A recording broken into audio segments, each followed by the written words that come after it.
ඇත්තෑ ලක්ෂයෙන් එකෙක් ලියනගේ අමරකීර්ති ගසයටට ගොස් ඉහළ බලන ඔහුට කරත්ත රෝදයක ගරාදිස්සේ හතරවටට විහිදුණු පොල් අතු උඩ සහ පොල් අතු අතරින් එල්ලා වැටෙන පොල්වලු පෙනේ. ඒවායින් පැසනුවල්ල තෝරා ගැනීම අමාරු නොවේ. ගසයට සිටම පැසනුවල්ල තේරූ ඔහුගේ නම කලට්ටා විය. ගස්ගෙඩි කඩන හැම මිනිසෙකුටම ටිකක් පහත් පෙළේ නමක් ආරූඪ කිරීමට බුදනා පිටියේ ගැමියෝද අමතක නොකළහ. වෙහෙසූ අවස්ථාවකදී හිරුද මදක් නැවතී ගිමන් හරින තරම් උසමහත පොල් ගසක් වුව එක හුස්මට තරණය කළ හැකි ඔහු අඩි 4කට වඩා උස නැත. ඔහුට ඇත්තේ කුට්ටි ඇඟකි. ඔහු කඩිසරය. පොල් ගස දිගේ ඇදෙන වෙඩි උණ්ඩයක්සේ ගසකට නගින්නට පුළුවන් කාලයක්ද ඔහුට තිබිණි. ඔහු කිසිවිටක උඩුකයට ඇඳුමක් නොඇන්දේය. දනහිසතෙක් කැසපොට කවා ගන්නා ඔහු පොල් ගස් නගින්නේද එසේමය. පිලෝරිස්ගේ රවුම් මුහුණ වටේට කවාකාරව රැවුල වැවී ඇත. එහෙත් හිසකෙස් ඇත්තේ හිස පිටුපසට වන්නට යම් තම්ය. ගණ දෙබම සඟලත් දෙබම හෙවනේ වූ කුඩා දෙනෙතත් ඔහුගේ මුහුණට තරමක රෞද්‍ර පෙනුමක් ගෙනාවේය. කාලවරණ දේහය විනිවිද දෙනෙතේ සුදු ඉංගිරියා දෙක ඔහුට අඩි 2-3ක් ඉදිරියෙන් පිහිටා ඇතුවාක් මෙන් මතුවී පෙනේ. වැඩක් සොයමින් ගමන් කරන ඔහුගේ දකුණු උරපත්ත වටා වලල්ල රැඳී තිබේ. එය පැරණි සොල්දාදුවෙකුගේ වානේ උරපතු පටියක් සේය. තඹ කැබැල්ලකින් තැනූ වලල්ල වටේ පරණ සිල්ක් සරම් කෑල්ලක් ඔතා එය සුමටව හදාගෙන ඇත. පිලෝරිස් උදේට ගෙදරින් නික්මෙන්නේ අඟල් 5 උල් පිහියද ඉනේ ගසාගෙනය. ඔහුට වෙහෙසූ විට කරන්නේ වෙහෙස නිවනතුරු පිහිය මුවහත් කිරීමයි. එනිසාම එය දැලි පිහියක්සේ කැපෙන සුළුය. දාඩිය වැగిරෙන සවිමත් මස්පිඩු සහිත කයෙන් යුතු ඔහු වෙතින් මතුවී එන්නේ අනක් ගුණක් නැති දාමරික පෙනුමකි. නමුත් ඔහුගේ පිහිය පොල්වලු කැපීමටත් පුවක් සුද්ධ කිරීමටත් හැරුණු විට වෙන දෙයකට භාවිතා නොවන්නකි. පිලෝරිස්ට ලැබෙන්නේ උස්ගස් කැඩිල්ලය. පොල්කෙකි දිග නැති ගස්වල ගෙඩි කඩා ගැනීමට ගසට නැගිය යුතුය. බුදනා පිටියේ උස්ගස් කඩන අය කීප දෙනෙක් සිටියත් ඉන් ප්‍රවීණ පිලෝරිස්ය. ඒ නිසාම වැඩියෙන් වැඩ ලැබෙන්නේද ඔහුටය. කොතරම් වැඩියෙන් වැඩ ලැබුණත් උස්ගස් කැඩීම හැමදාම නැත. පොල් මුරයක් කැඩෙන්නේ මාස 2කට වරකි. ඔහු අවුරුදු 25ක් ගස් නැග්ගේය. දැන් ඔහුගේ දෙපාත් දෑතත් පොල් කඳන්සේ හයි වී ඇත. වයස 40කට ආසන්න වූවත් දෑතෙන් කලවාවලත් මස්පිඩු යකඩසේ ශක්තිමත්ය. අවුරුදු 25ක් තුල නැග්ග ගස් එක දිගට තැබුවාහොත් දිව්‍ය ලෝකයේ තෙක් නගින්නට ඉඩ තිබිනි. නගින හැම ගසකින්ම බසින හේයින් දිව්‍ය ලෝකයට යාමට සිදුවන්නේ නැත. සැබවින් පිලෝරිස් එදත් අදත් එක තැනමය. දැන් ඉස්සර වගේ ඇඟේ හයියට ගස් බඩ ගෑමට අමාරුකම මිස වෙන කිසිම වෙනසක් නැත. දවසේ වියදමට කීයක් හෝ සොයා ගන්නා පිලෝරිස් සයිමන් මුදලාලිගේ කඩේට පැමිණ පත්තරේ ලක්නේ බලා හාල් එළවලු ටිකක් රැගෙන ප්ලේන් ටිකක් දී ටික වේලාවක් හිඳයයි. කොහෙද පිලෝරිස් අද කැඩුවේ? දමුණු ගොල්ලේ ගස් 10ක් කැඩුවා මුදලාලි. ප්ලේන් ටිකක් බොමින් සිටින පිලෝරිස් පිටකසයි. පොල් ගස්වල දුඹුටු ඇඟ පුරා විසිරී ඇත. ගස් ගඳක් හීනියට කඩේ පුරා පැතිරී යයි. කොපුවෙන් උල්පිහිය ඇද ගන්නා ඔහු පිට සූරයි. කළුපාට කුණු තට්ටුවක් සීරී පිහිතලේ මත බැඳේ. පිලෝරිස් හරියට ජනාධිපතිතුමා වගේ. දාන් අදිමින් සිටි ජගත් කියයි. ඇයි චූටි මහත්තයෝ? පිලෝරිස් දෙකන දක්වා කට පළල් කොට සිනාසෙයි. කවදාවත් පෙන්ෂන් යන්න නෑනේ. අපිට මොන පෙන්ෂන්ද මහත්තයෝ? පෙන්ෂන් යන්න මැරෙන්නම ඕනේ. පිලෝරිස් අතට කීයක් හෝ ලැබුණු විට එළවලුවකට වඩා සාඩින් ටින් එකක් ගෙනියන්නට කැමැති. අලංකාර සාඩින් ටින් එකට එළවලු රාත්තල් 2-3ක සල්ලි ගියද කම් නැත. අඹදරුවන් වෙත ආදරය ගෙන යාමට එළවලුවකට වඩා සාඩින් ටින් එක හොඳය. කමලෝ ඕන් අද වෙන සාඩින් జాතියක් ගෙනාවා. හදලා දීහන් ඔය කෙල්ලන්ට. ඕක රූපවාහිනියෙන් පෙන්වන జాතියක්ද කොහෙදෝ කිව්වා කඩේ මහින්ද. පිලෝරිස් ගෙදර යන්නේ කිරි මහත්තයාගෙන් අරක්කු රුපියල් 3කද දීමෙන් අනතුරුවය.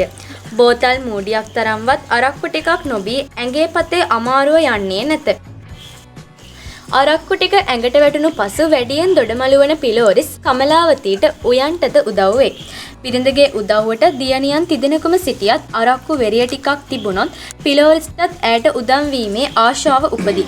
ඔහු වැඩියෙන් කැමති සාඩින් ටින් එක කපන්නටය. ඒ කපා මැටි කෝප්පයට දමා මාළු කුට්ටි දෙස මද වේලාවක් බලා සිට කුස්සියට යන දොරකඩ හිඳ ගන්නා ඔහු මොනවා හෝ කියවයි. ටින් මාළු වලින් නගින සුවඳ සරු කෑම වේලක සුවඳසේ ඔහු හඟි. උඹලා පාඩම් කරපල්ලා. අම්මට උදව් වීමට එන දියණියන්ට පිලෝරිස් කියයි. අපි ඒ කාලේ ඉස්කෝලේ නොගිය එකේ විපාක තමයි මේ විඳවන්නේ. කතා කරන්නේ පිලෝරිස් නොව. අරක්කු බව දන්නා කමලාවති ඔහු කියන දෑ එතරම් ගණන් ගන්නේ නැත. කෙසේ වුව වෙන මිනිසුන් මෙන් අඩදඹර නොකරන පිලෝරිස්ට ඈ කැමතිය. හෙට පොල් කැඩිල්ලක් තියෙනවා. ඔය ළඟ වත්තේ. හෙට නම් ඕන් රුපියල් 50ක් 60ක් අතර ගත්ත හැකි. කීයක් ගත්තත් වැඩක් නෑ. බඩුවල ගණන් දැක්කහම. ඔව් අරක්කු දැන් ගණන්නේ. ඕන් කිව්වා. මං බිව්වොත් බොන්නේ ඇඟේ අමාරුවට. හිතේ හැටියට බිව්වනම් මෙලහකට උඹලා මැරිච්ච තැන්වල ගස්. පිලෝරිස්ගේ කතාවේ දුක් මුසු රිද්මයක්ද ඇත. එය පපුවට වදින කමලාවති තමා කියු දේ ගැන දුක් වේ. කෙල්ලනේ මොනවද උඹලට තියෙන අඩුපාඩු? පිලෝරිස්ගේ ගේ ඇතුළට කියයි. දියණියන් දෙදෙනාම එක පොකුරට පැමිණ තාත්තා වටේ සිට ගනිති.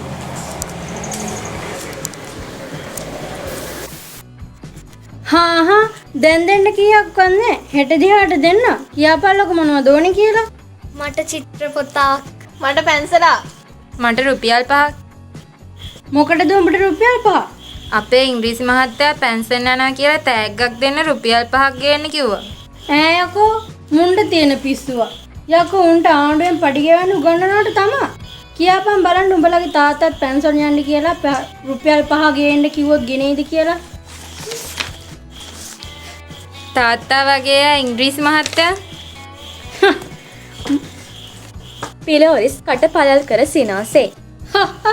මම බොරුවට බං කිව්වේ අපි කවුද මහත්තුරු කවුද? එහෙනම් උඹ රුපියල් 5 ඔච්චරමයි ඉතුරුනේ.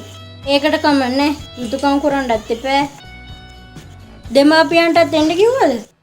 රුපියල් 5 දියණියට දෙමින් පිලෝරිස් ඇසුවේය. නෑ. පිලෝරිස්ගේ සිතේ සියුම් වේදනාවක් ඇතිවිය. උඹට හෙට දෙන්න. පොඩි දියණියගේ මුහුණ අකලට වේලුණු කලටි ගෙඩියක්සේ වන දුටු පිලෝරිස්ගේ සිතට අමාරුය. කමලෝ නැද්ද කීයක්වත් උඹ ගාව? මං ගාව කොහෙන්ද? එහෙනම් කෙල්ලේ උඹට හෙටම දෙන්න. දියණිය ඇඟිල්ල කටේ ගහගෙන ආපසු ගියේ අක්කා දෙස රවමිනි. කෝ විමලයා? පිලෝරිස් බිරිඳගෙන් ප්‍රශ්න කළේය. විමලසේනට දැන් අවුරුදු 17ක් පමණය. ඔහු නාහෙට අහන්න නැති එකකුසේය. පිලෝරිස්ට පෙනෙන්නේ පුතා හොඳට හැදිය යුතුයයි ඔහුට කල්පනා නොවේ. පුතාගේ ඇති වැරැද්දක්ද ඔහුට නොපෙනේ. ඔහු හැසිරෙන්නේ තමා කුඩා කාලයේ හැසිරුණු ආකාරයෙන්මයි ඔහුට සිතේ. 6 පන්තියට ඉස්කෝලේ ගිය විමලසේන පන්තියේ අන්තිමයාවි ඉස්කෝලේ යාම අතහර දැම්මේ 5න් ඉහළ ළමයින්ට විස්කෝතු දීමද නතර කළ බැවිනි. පුතා තමාමෙන් පොල්ගස් නගිනු දකින්නට පිලෝරිස් කැමති නැත. පුතා ඊට වඩා තරමක් හෝ උසස් රැකියාවක් කළ යුතුය. පොළුරෑන් සමග එක් වී විමලසේන පොල් හොරකම් කරන බව පිලෝරිස්ට ආරංචි විය. ඒ ගැන ඔහුට අවවාදයක් කළ යුතුයයි සිතා සිටියද විමලසේන ගෙදර සිටින වේලාවක් සොයාගත නොහැක. ඔහු ගෙදර සිටින වේලාවට පිලෝරිස් ගෙදර නැත. විමලයා දවසක අහම්බෙන් පුතා ගෙදර සිටින වේලාවක් හමුව පිලෝරිස් කතා කළේය. මොකද? විමලසේන තමාට මෙල්ල නොවන තරමට වැඩි ඇති බව පිලෝරිස්ට වැටහුණේ පුතා මොකදයි කියූ සරේනි. හැබැයි දුම් බුක් වල එක එකතු වෙලා ජයපාල මුදලාලිගේ පොල් කොට අදිනවා කියන්නේ. කවුද කිව්වේ? ඒ හඬින් හුලන් අඩු පැට්‍රොමක්ස් ලාම්පුවක්සේ පිලෝරිස්ගේ මුහුණ මිලින විය. ඉක්බිතිව ඔහු කතා කළේ ඉවත බලාගෙනය. කවුරු කිව්වහම මොකද කාරණේ ඇත්තන? පුතේ උඹට හොඳින් කියන්නේ. ඔය වැඩේ නතර කරපන්. පේනව නේද අර සරණවල පොල් හොරකම් ගිහින් පොලිසියෙන් දෙනවද? ඔව්ව හොඳ වැඩ නම් මාත් නම් ගස් බඩගගා දුක් විඳිනවා. තාත්තගේ කතාව තුළ තැවරී ඇති දුක්මුසු ගතිය විමලසේනගේ හිතුවක්කාරකමේ සැර අඩු කළේය. තාත්තා කවරදාකටත් වඩා අසරණ ලෙස කතා කරන බව ඔහුට පෙනින. මං ජුවානිස්ට කියන්න උඹවත් එක්කාසු කරගෙන ගණ්ඩ කියලා ගඩොල් කැපිල්ලට. තාත්තා පුතාගෙන් ඊට ප්‍රතිචාරයක් බලාපොරොත්තු වූවද ගෙවී ගියේ නිහඬ නිමේෂයකි. තාත්තාත් පුතාත් මද වේලාවක් එකිනෙකා දෙස බලා සිට පුතා බිම බලාගත් අතර තාත්තා ඉවත බලා ගත්තේය. මේ පිලෝරිස් පුතාට අවවාදයක් දුන් ප්‍රථම වතාවය. ඒද පුතා හොරකමට පුරුදු වී ඉවසා සිටීම අමාරු බැවිනි. කඩල් කැපිල්ලටත් යන්න බැයි නම් ගෙදර හිටපන්. මම පුළුවන් විදිහට කන්න දෙන්නම්. ඉන්දිකටුවක් වැටුණත් ඇසෙන තරම් වූ කෙටි නිහඬතාවය අවසානයේ තාත්තා කීයේය. පිලෝරිස්ගේ ඒ කතාව තුළ දරු සෙනෙහසක්, පියත්, ලැජ්ජාවත්, ශෝකයත් මනාව කලම්ම තිබිණි. තාත්තාගේ කතාව වාවන්නට අමාරු දුකක්සේ පුතා තුළ ඇති කළේය. කාගේ හෝ වත්තකින් අහුලා ගන්නා පොල් ගෙඩි 7-8ක් විකුණා දවසේ වියදමට කීයක් හෝ සොයා ගැනීම පහසුය. වෙන කරන්නටද රස්සාවක් ගමේ නැත. සිරිසේන බාස් සමග ගෙවල් හදන තැන්වල අත්වැඩට යාමට විමලසේන කැමති නමුත් සිරිසේන දවස් 2ක් වැඩ කළොත් සුමානයක් නිකම්මය. මං කියන විදිහට වැඩ කෙරුවොත් මිනිහෙක් කොරලා ගන්නන් කොල්ලව ජුවානිස් දමින්නා ගහයට හෙවනේ වාඩි වෙමින් බුලත් විට මල්ල අතටගෙන කීය. පිලෝරිස් විමලසේනට මැටි කොටන දෙස බලා සිටියේය. නාබර වයසට බර වැඩි පත උදැල්ල ඔසවා හොඳ පස් පෙඩැල්ලක් කෙටීම විමලසේනට නුහුරුය. වැඩට මුල් දවසේම මැටි කොටන්නට දීම වැරදියයිද පිලෝරිස්ට සිතේ. මොන දුකක් විඳලා හරි ජුවානිස් ගෙන් ගඩොල් කැපිල්ල ඉගෙන ගත්තොත් නරක නෑ. උදැල්ල ඔසවා පාර කීපයක් ගසන විට විමලසේනට කෙඳිරි ගෑවුණු දුටු පිලෝරිස් ඉවත බලා ගත්තේය. පුතා කෙතරම් දඩබ්බරයක වුවත් ජුවානිස් ළඟට ඒමට පොළඹවා ගැනීම අමාරු නොවීය. පෙළඹවීමක් කළේම නැත. පුතා තමාට කීකරු වීම ඔහු තුළ සතුටක් සේම ආඩම්බරයක්ද දැනවීය. තමාගේ මිටි සිරුර දෙගුණයකින් පමණ උස ගියාක් මෙන් විමලසේන ඔහුට දැනුනේය. විමලසේනගේ උදළු පාර වියලුණු පොළවේ වැදී පෑන් ගා උඩ ගියේය. ඒ සමගම ඔහු හතිහරින හඬක් යන හඬින් ඇසින පිලෝරිස්ගේ පපුව ගෑවේය. පුරුදු වෙනකන් ටිකක් දුක් විඳපන්. පිලෝරිස් සිතුවේය. පිලෝරිස් මේ කාහම් බුලත් ටිකක් මොකද අද නැද්ද පොල් කැඩිල්ලක් එහෙම? ජුවානිස් ප්‍රශ්න කළේය. පන්සල් වත්තේ උස්ගස් 5ක්ද කොහෙදෝ තියෙනවා කිව්වා. කොහෙද යන්න හම්බුනේ? මේ කොල්ලවල්ල ගන්න හිටියා හොඳටම රස්තුවාදුවට වැටිලා. මොකද පිලෝරිස් මාන්? ගස්සය 5-6ද හම්බෙන්නේ? සෝමරත්න මැටිවලෙන් ගොඩ එමින් ඇසුවේය. 5-6 නෙමේ බලන් තව ටික දවසකින් ඔක්කොම ඉවරයි. ආන් ජයපාල මුදලාලි උස්ගස් ඔක්කොම ගන්නවා ගහක් 300 ගානේ. ජුවානිස් කීවේය. ඔය යකා ගමේ ගස් ටික ඔක්කොම සුද්ධ කරනවා ආයෙ හොදන්න දෙයක් නැහැ. පොල්ලි පල්ල කෙලින්ම පටවන කොළඹ ලී මඩුවට. ආගිස් කැරි කෙලින්ම මාතරේ හුණු පෝරනු. සෝමරත්නද දමින්නා ගහ යට හිඳගත්තේය. ජයපාල මුදලාලි පොල්ගස් මිලටගෙන ලී පලවන බව පිලෝරිස් දන්නා නමුත් ඉන් ගමේ පොල්ගස්ද වඳ වේයයි ඔහුට සිතුනේ දැන්ය. පොල්ගස් නැතිවහොත් තමාගේ බඩට පහර වදිනු ඇතැයි ඔහු කල්පනා කළේය. පිලෝරිස් බිම බලාගෙන දැමුණු ගොල්ලේ සිට පාලුගම දෙවට දිගේ බුදනා පිටිය දෙසට පා එසවීය. වෙල්යාය දිගේ පීල්වත්ත කොලනියේ ගෑනු පොල්ලී පතුරු රැගෙන යති. වෙල එගොඩ කීප දෙනෙක්ම පොල්ලී පලති. තමාගේ අනාගතය කපා බිම දමා ඇති බවක් ඔහුට දැනුනි. ඔහු වත්තට ඇතුළු විය. උස්ගස් සේරම බිමය. තමා අවුරුදු ගණනාවක් තිස්සේ දෙමාසයකට වරක් බඩගෑ පොල්ගස් සියල්ල බිමය. පිලෝරිස්ගේ දෙපෙටත් වලල්ලටත් මැදී ඔපව් පොල් කඳන් වල පතුරු දැර ලෙසින් කොලනියට ඇදේ. පිලෝරිස් බිස්ස ගැසුණු රැවුල කසමින් තවම කපා නැති වත්තේ වූ එකම උස පොල් ගස දෙස බැලීය. කඳ මැදින් දුන්නක්සේ නැමී ගිය ඒ ගසේ ඇත්තේ ඉන්දි අතු තරමේ කුඩා අතු 4කි. පොල් ගෙඩියක් තබා හනසු කෑල්ලක්වත් නැත. එහෙත් කරටියට මදක් පහලින් කඳ මැදී කොට බැඳ ඇති යෝධ වණ්ඩු ආප්පයක්සේ වූ දෙබරය දකින විට වම් උර පැත්ත කකියන්නාක් මෙන් දැනින. ජයපාල මුදලාලි දෙබරයට ගිනි තබා හෝ පොල්ගස කපා ගනු ඇත. පිලෝරිස් වත්තේ සිටුවා ඇති පොල් පෙළ දෙස බැලුවේය. ඒවාට නැග පොල් කැටීමට තමා ජීවත් නොවන බව ඔහු හොඳාකාරව දනි. ඔහු සයිමන් මුදලාලිගේ කඩේ ළඟින් ලග්නය නොබලා ගෙදර ගියේය. ලග්නය බැලීමේ පුරුද්ද ඔහුට ලෙහෙසියෙන් අත්හැරෙන්නේ නැත. අද නම් ලග්නයේ තියෙන දේ පිලෝරිස්ට සිතාගත හැකිය. සෙනසුරා හිස් මුදනට පැමිණා සිටනවා විය යුතුය. අය 1යි, වැය 10යි. අනාගත අය නැත්තටම නැතිව යනු ඇත. පිලෝරිස් එසේ සිතන්නටද අකමැතිය. විමලසේන ගඩොල් වැඩපලට බාර දීම වාසනාවකි. එහෙනම් ලග්නයේ සමඵල ඇති ජයපාල මුදලාලි පොල්ගස් ටික ඔක්කොම කපා දමනු ඇත. නමුත් බඩගින්නේ හිඳීමට සිදු නොවන්නේය. විමලසේන ගඩොල් කපා ගෙදර අය ජීවත් කරනු ඇත. එලිපත්තේ හිඳගත් පිලෝරිස් උල්පිහියෙන් පිටසූරමින් සයිමන් මුදලාලිගේ වත්තේ උස් පොල්ගස දෙස බලා සිටියේය. ඒවාද තව ටික දවසකින් ජයපාල මුදලාලිට විකුණනු ඇත. සයිමන් මුදලාලිද වත්තේ දෙවන වගාව දමා අවසානයේ එක් ගසකින් පොල් ගෙඩි 3-4ක ආදායමක් ලබනවාට වඩා එක් ගසක් රුපියල් 300 ගණනේ විකිණීමට සයිමන් මුදලාලි කැමති වනු ඇත. ළඟදීම රැකියාව අහිමි වනු ඇත. ඒ ගැන කිසිම සැකයක් නැත. මේ මෙන්න මේ බිත්තියේ හුඹක් බැඳලා කඩලා මැටි ටිකක් ගහලා දැම්මන. පිලෝරිස් පොල්ගස් දෙසම බලා සිටියේය. ගේ ඇතුලේ හුඹස් බැඳලා බයේ බෑ සතා සල්පයෝ එහෙම බෝ වුණොත්. පිලෝරිස් කමලාවතීගේ කතාව නොඇසුණු කන්ව මිදුලට බැස්සේය. කිරි මහත්තයා හමු වී රුපියල් 3ක අරක්කු ණයට ඉල්ලාගෙන බී සයිමන් මුදලාලිගේ කඩේටද ගොඩ නොවැදී ගෙදර පැමිණි පිලෝරිස් කමලාවතී සමග ජයපාල මුදලාලිට බැන වදින්නට ඌගේය. ජයපාල මුදලාලියා අපිට පොල් ගහක් කඩා ගන්න ජීවත් වෙන්න ඉඩ තියන්නේ නැහැ. අපි දරුමල්ලොත් එක්ක ජීවත් වෙන්න ඕනේ කියලා හිතන්නේ ඌ. මොකද මේ කොහෙවත් යන්න මිනිහකට බැනන්න ගහන්නේ? කමලාවතී මිදුලේ පොල් අත්තක් වියමින් සිට ප්‍රශ්න කළේය. මොකද තමා බණ්ඩාර මහත්තයාගේ වත්තේ පොල් ගස් ටික ඔක්කොම ඉවරයි. ආයේ මට නගින්න වෙන්නේ තුත්තිරි ගස්. අර කාඩද වුණා වගේ. ওই මිනිස්සයා පොල් ගස් ඉවර වෙනකම්ම කපයිද? ඉවර වෙනකම් කපන්නේ. උස් ගස් ටික කපනවා.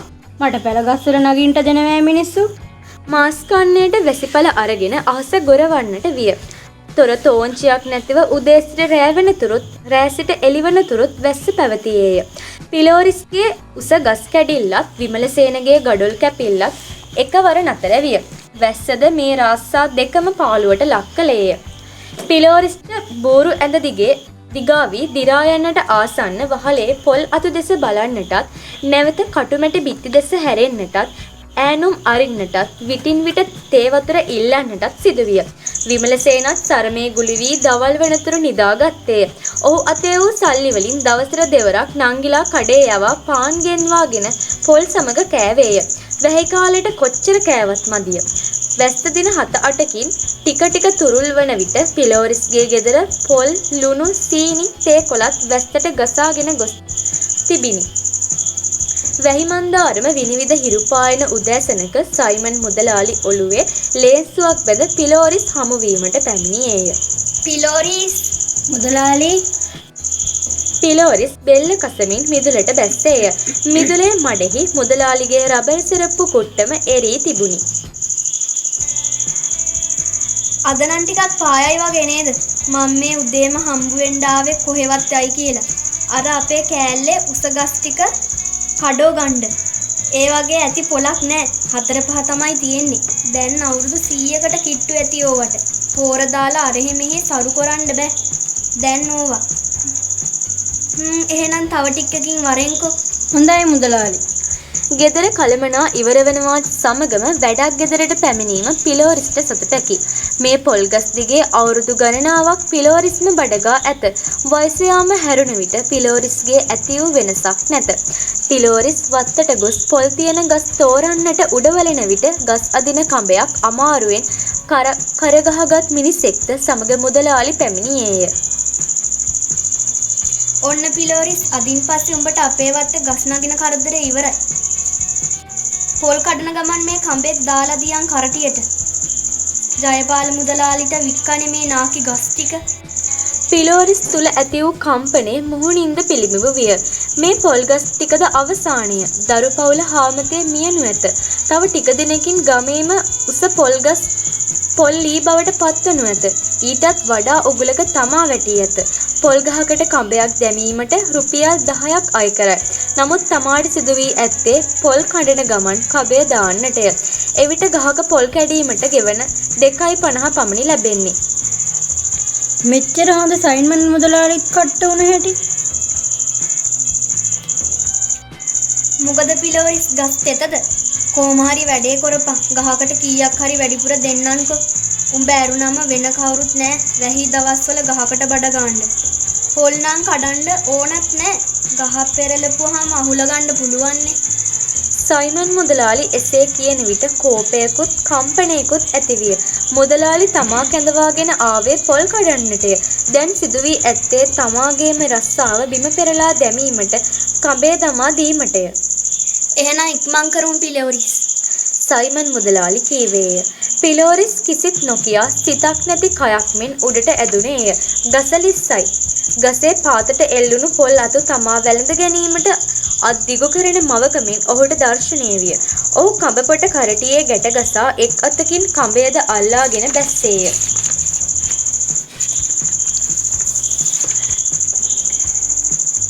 අන්න කෙරේමි. ඕකන කියන්නේ වැඩ දන්න මිනිහට බොරු කරන්න බෑ කියලා. මුදලාලි කීවේය.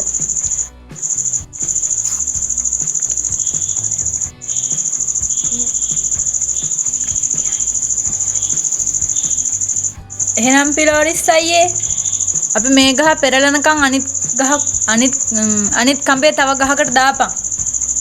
පොල්ලි පලන රාලයා කීවේය. එවිටම දිලිසෙන පොරෝ දෙකක් පොල්ගසේ වදින බවත් අත් හතරක් වේගයෙන් එහා මෙහා යන බවත් පිලෝරිස් දුටුවේය. පොරෝ පහර වැදී පොල් කඳේ අරටුව මතුවන විට පොරෝගත් මිනිසුන්ගේ සවිමත් මස් පිඬුවල මතු වුණ දාඩිය බිඳු ඔහුගේ ඇස් ගිනි කන වට්ටන තරම් දිලිසුනි. අර ගහ පෙරලන්න කලින් ඔය කඹේ දාන්න ඕනේ පිලෝරිස්. සයිමන් මුදලාලි ගස කපන දෙස බිරාන්තව බලා සිටි පිලෝරිස්ට කීය. ඔහු කඹ පොටක් අතින් රැගෙන ගසේ මැදක් නගින විට කැපූ පොල් ගස දෙසින් ජරස් හඬක් ආවේය. පිලෝරිස් නැගීම නවතා ඒ දෙස බැලීය. බරාස් ගේ පොල් ගස පෙරලෙනවා සමගම කුමක්දෝ කම්පනයකට ලක් වූ පිලෝරිස් පොල් කඳ දිගේ පහළට රෝටාගෙන විත් බිම ඇනින. පිලෝරිස්ගේ අත් සහ කකුල හැම ගොස් ලේ ගැලුවේය. කොන්ද ඇමැට්ටි වීමක් ඇති වූ නමුත් ඇටකටු කැඩුනේ නැත. ආය පොල්ගස් නගින්න එපා ලොකෝ නැහැ. සතියක් ඉස්පිරිතාලේ සිට එනතුරු පිලෝරිස්ට දොස්තර කීය. පොඩි දුවේ තාත්තට ඩේ ටිකක් වක් කරපන්. පිලෝරිස්ගේ ටිකට් කප්පවාගෙන පැමිණ ගෙට ගොඩ වෙමින් කමලාවතී කීවාය. පිලෝරිස්ට දිව ගිලෙන්නට තරම් පිපාසය, වෙහෙසය. තේවක් කරන්න සීනිතය කොල නෑ. පොඩි දුව හිමින් කියනු පිලෝරිස්ට ඇසින. මට තේ එපා ළමයිනේ. ඔය වතුර ටිකක් ගෙනිල්ල බොන්න. පිලෝරිස් බෝරු ඇඳ මත දිගා වෙමින් කීය. කෝ අයියා? ඔහු ඇසුවේය. සල්ලි කීයක් හරි හොයන් එන්න කියලා ගියා. අද වැඩට ගියේ නැද්ද? දැන් අයියා ගඩොල් කපන්න යන්නේ. ඒ මොකද? මන්දා. පිලෝරිස් ඉස්පිරිතාලේ ගෙන යාමට සයිමන් මුදලාලි රුපියල් 50ක් දුන්නේය. වාහනයකට රුපියල් 100ක් ගන්නා බැවින් කමලාවතී ජයපාල මුදලාලි ළඟ ආහාර මුද්දර උකසට තැබුවේය. රුපියල් 30 මුද්දර දෙකටත් 25 මුද්දර තුනටත් භූමිතෙල් මුද්දරයටත් ලැබුණේ රුපියල් 80ක්. ආහාර මුද්දර උකසට ගන්නේ දෙකෙන් පංගුවටය. තාත්තා ඉස්පිරිතාලේ ගෙන යාමට විමලසේන ජුවානිස්ගෙන් සල්ලි ඉල්ලූ නමුත් පසුදින කීපයේම වැස්ස නිසා වැඩ නොකළ බැවින් වත්තේ මහත්තයා මුදල් ගෙවන බව ජුවානිස් කීය. එදා සිට විමලසේන වැඩට නොගියේය. ජයපාල මුදලාලිගේ පොල්ගොඩ මිදුලේ ඇත්තේ රුවන්වැලිය මෙන් උසටය. රාත්‍රියට ගෝණියකුත් රැගෙන ගොස් ඒ රුවන්වැලිය වැන්ද පිනෙන් දිනපතා තාත්තා බැලීමට ඉස්පිරිතාලේ යන්නට විමලසේනට හැකි විය. ෆාමසියෙන් ගන්නට ලියා දුන් බෙහෙත්ද හෝර්ලික්ස් බෝතලයක්ද ලෝබැනතුව ගන්නට විමලසේනට හැකි වූයේ ඒ පිනෙනි. රාත්‍රියට තරමක් වැස්සද ගිය බැවින් පොල්ගෝනි 2-3ක් ඇද ගැනීම අමාරු වූයේ නැත. තාත්තා ගෙදර කැඳවා ගෙනා දවසේ හවස සුමානයකට විතර හාල්, මාළු, එළවලු අඩුම කුඩුමද රැගෙන විමලසේන ගෙදර පැමිණියේය. පිලෝරිස් තම පුතු ගැන ආඩම්බර විය. තමා මිය ගියද ප්‍රශ්නයක් නැතයි ඔහුට කල්පනා විය. එහෙත් බෝරු ඇඳ මත දිවා කාලය ගෙවීම ඔහුට ඉවසිය නොහැක. බර වැඩ හුරු මස්පිඩු වැඩ ඉල්ලා කෑගස්සන්නාක් මෙන් රිදුම් දෙයි. බෝරු ඇඳෙන් නැගිටින ඔහු විමලසේන සාදා දුන් බස්තමේ වාරුවෙන් එළියට පැමිණ දොරකඩ වාඩි විය. කෙලින්ම දර්ශනය වන්නේ සයිමන් මුදලාලිගේ වත්තය. එහි උස්ගස් සියල්ලම කපා දමා ඇත. එදා පොල්ගස වැටෙන විට තමා තුළ වූ කම්පනය තේරුම් ගත නොහැක. පොල්ගස් තරම් තම ජීවිතයට සමීප කිසිවක් නැත. දරුවන්න කන්නට අඳින්නට දුන්නේත් ඉගැන්නුවේත් පොල්ගස් නිසාය. උස පොල්ගස් පිලෝරිස්ට පෙනෙන්නේ මිතුරන් මිනි. ඔහු ඒවා හදවතින් ස්පර්ශ කළේය. ඒවාට විපතක් වීම තමාටද විපතක්සේ ඔහුට දැනින. පොල් කඩන රස්සාව කළ අවුරුදු 25 තුල තමා හා පොල්ගස් අතර ගොඩනැගී ඇති සියුම් නෑදෑකම කුමක්දැයි තේරුම් ගැනීම අසීරුය. කුමක් හෝ බැඳීමක් නම් ඇති බව සහතිකය. බිම දැමූ පොල් කඳන් වෑයකින් පතුරු ගසනු දකින විට තමාගේ ඇඟ රහින්නාක් මෙන් දැනෙන්නේ ඒ නිසාය. දොරකඩින් නැගිට මිදුලේ මිටි තැඹිලි ගස වෙත ගිය හෙතෙම එහි කඳ අතගා බැලුවේය. එය නාබර කඳකි. රළුය. එවැනි ගසකට නගින්නට ආශාවක් ඔහු තුළ ඇතිවිය. නැවත කවදා පොල් ගසකට නගින්නට වේදැයි ඔහුට සිතාගත නොහැක. ඔහු මහත් ප්‍රේමයෙන් තැඹිලි කඳ බදා ගත්තේය.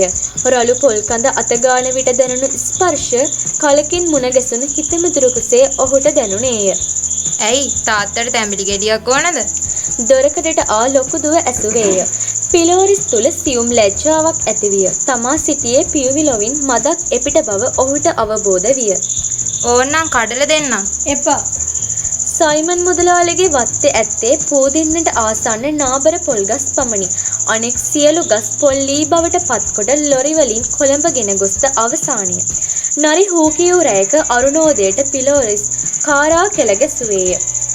ඔහු බෝරු ඇඳේ හිඳගෙන කොට්ටයට යටෝ උල් පිහිය අතට ගත්තේ උදෑසනම හපන විටට පුවකයක් සුද්ධ කිරීමටය. දැන් ඔහුගේ පිහිය ඉස්සර තරම් මෝහත් නැත. එවිටම අරක්කු විකුණන කිරි මහත්තයා දුවගෙන ආවේය. මාමේ පිලෝරිස් මාමේ මොකද බං බෙරිහන් දෙන්නේ? මාමේ ජයපාල මුදලාලි මිදුලේ විමලසේන ගස් බැඳලා අයියෝ මගේ කොල්ල මොන අපරාධයක් කරුවටද දෙයියනේ. කමලාවතීගේ විලාපයට ගම නිදිගට කැඩිය. ඇය විලාප කියමින් වෙල දිගේ දිව්වාය. දියණියෝ එකා පසුපස එකා නේර දිගේ දිව්වෝය. පිලෝරිස්ගේ දෙපයත් බස්තමත් නේරවල් මත ගැටින. බස්තමට බර දෙන විටක තෙතපසෙහි එරුණු බස්තම ගමන පමා කළේය. බස්තම අදින්නටගත් උත්සාහයෙන් ඔහු විසිවී ගොස් වෙල මැද වැටිනි.